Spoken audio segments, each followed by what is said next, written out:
Good morning students. हम पढ़ रहे हैं इन्वायरमेंटल इश्यूज, पर्यावरण के मुद्दे। इस क्रम में आज हम पढ़ेंगे वायु प्रदूषण और उसका नियंत्रण कैसे किया जाता है, एयर पॉल्यूशन क्या है और उसका कंट्रोल किस प्रकार किया जा सकता है। कोई भी अवांछनीय परिवर्तन है ना, जैसे नॉर्मल वायुमंडल का जो अवयव है उसका एक निश्चित अनुपात होता है, परसेंटेज होता है, और जब यही परसेंटेज, यही अनुपात जो है वो इसका संतुलन बिगड़ जाता है और ये जो भी है वो मनुष्य के और अन्य जीवों के क्रियाकलाप के कारण होता है, जो कि मनुष्य के लिए और अन्य जीवों के लिए हानिकारक है, तब इसको वायु प्रदूषण कहते हैं। वायु की शुद्धता संपूर्ण जैव समुदाय के अस्तित्व को बनाए रखने के लिए एक बहुत ही आवश्यक है। प्रत्येक जीव जो है वो ऑक्सीजन की उपस्थिति में ही जीवित रह पाता है। ऑक्सीजन जो है उसके लिए ज़रूरी है और बाकी गैसों की मात्रा जो है वो वायुमंडल में बहुत ही कम नेग्लिजिबल होना चाहिए। अतः वायु प्रदूषण वर्तमान समय में एक गंभीर संकट बना हुआ है। हम श्वसन संबंधी आवश्यकताओं के लिए वायु पर निर्भर करते हैं। वायु में ऑक्सीजन होता है और ऑक्सीजन ही हमारे बॉडी को, हमारी कोशिकाओं को जीवित रखने के लिए आवश्यक है, हमको ऊर्जा प्रदान करने के लिए आवश्यक है। वायु प्रदूषण जो है सभी जीवों को क्षति पहुंचाते हैं। ये फसल की वृद्धि और उत्पाद को भी कम कर देते हैं और इसके कारण पौधे अपरिपक्व अवस्था में ही मर जाते हैं, पूरी तरह ग्रोथ नहीं कर पाते, क्योंकि जैविक क्रिया के लिए ऑक्सीजन, चाहे वो पेड़ पौधों हो चाहे वो जीव जंतु हो, आवश्यक होता है। वायु प्रदूषण जो है वो मनुष्य और पशुओं के श्वसन तंत्र पर काफ़ी हानिकारक प्रभाव डालते हैं। ये हानिकारक प्रभाव प्रदूषकों की सांद्रता, उद्भाषण काल और जीव पर निर्भर करते हैं।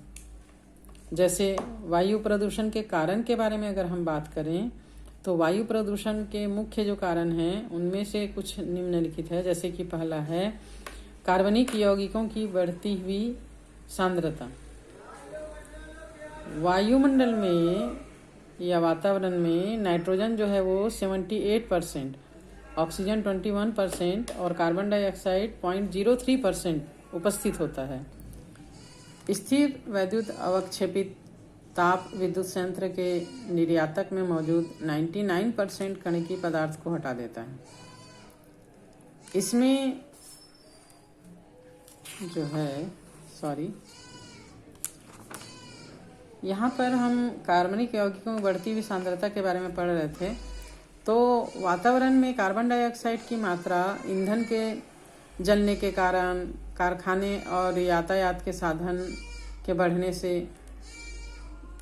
ये कंटिन्यू बढ़ते जा रहा है। प्रतिवर्ष इसकी मात्रा जो है वो बढ़ती जा रही है, जो मनुष्य एवं अन्य जीवों के लिए बहुत ही हानिकारक होता है। वैज्ञानिक अध्ययनों के अनुसार पिछले कुछ दशकों में कार्बन डाइऑक्साइड की मात्रा में बहुत ज़्यादा वृद्धि हुई है, जिसके कारण वायुमंडल के तापक्रम में भी वृद्धि हुई है और इसके कारण ग्रीन हाउस प्रभाव, ध्रुवीय हिमखंडों का पिघलना, समुद्र जल स्तर में वृद्धि होना, मनुष्यों में सिर दर्द, उल्टी इत्यादि की शिकायत होना, ये सब जो है वो वायु प्रदूषण के कारण ये सब समस्याएं बढ़ती जा रही है। कार्बन डाइऑक्साइड एक रंगहीन और गंधहीन गैस है जिसमें कि जलन नहीं होता, लेकिन वायुमंडल में इस गैस की अधिक मात्रा होने से श्वसन में कठिनाई होती है। ये गैस हीटर जलाने से, कोयले के चूल्हा, कोयले के खानों से निकलने वाली विषैली गैस से उत्पन्न होता है ना। इसके अलावा बहुत सारे ऐसे सोर्स हैं जिससे कार्बन डाइऑक्साइड गैस उत्पन्न होता है। इसमें प्रतिवर्ष बहुत से लोगों की मृत्यु हो जाती है। ये हमारे ब्लड में हीमोग्लोबिन से जुड़ जाता है, संयुक्त हो जाता है और कार्बोक्सी हीमोग्लोबिन बना देता है। इसमें हीमोग्लोबिन से बंधन की क्षमता जो है वो ऑक्सीजन की अपेक्षा ज़्यादा होती है, जिसके कारण ऑक्सीजन को पर्याप्त हीमोग्लोबिन नहीं मिल पाता और हमारे सांस में तकलीफ होने लगती है और धीरे धीरे मनुष्य की मृत्यु हो जाती है। कार्बन मोनोऑक्साइड की सांद्रता भी, कार्बन मोनोऑक्साइड भी हीमोग्लोबिन के साथ बहुत तेज़ी से बंध बना लेता है, तो इसकी सांद्रता बढ़ने से भी मनुष्य में शिथिलता, चक्कर आना, ये सब लक्षण जो है वो दिखाई देते हैं। बेंजोपायरिन, एथिलीन, बेंजीन, एस्टिक अम्ल, ये सब का निर्माण भी ईंधन के दहन और मोटर वाहनों में होता है, जो कि जीवों को विभिन्न प्रकार से क्षति पहुंचाते हैं। अदग्ध हाइड्रोकार्बन से फेफड़े का कैंसर हो जाता है। एथिलीन से पौधों की अपरिपक्व पत्तियां और कलियां जो हैं वो झड़ जाती हैं।